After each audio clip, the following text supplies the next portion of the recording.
আমি কেন ঢাকা মেডিকেলে যে বসবো, কেন আমি পেশেন্ট দেখবো, টিকটক করার জন্য আমি ঢাকা মেডিকেলে কেন যাব? কি হয়েছিল রোগীটার? তার হচ্ছে ব্রেন স্টোমার হয়েছে। ব্রেন স্টোমার করছে। ব্রেন টিউমার না, ব্রেন স্ট্রোক। Brain stroke. একটু কেস করেছে। সামারি এটা একটু পড়ে শোনান।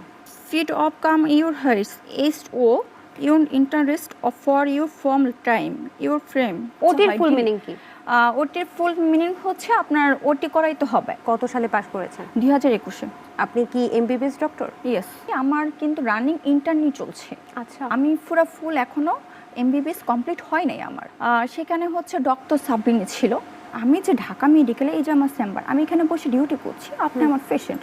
সেই ডক্টর তার সম্পর্কে কিছুই জানে না, না জেনে লিখে দিল যে সে হচ্ছে অ্যাটেম্পট টু সুইসাইড। কেন জানবে না? এইজন্য আপনি 8 আগস্টে রোগী নিয়ে 23 আগস্টে গিয়ে আপনি আইসিইউতে ভর্তি করবেন ঢাকা মেডিকেলে।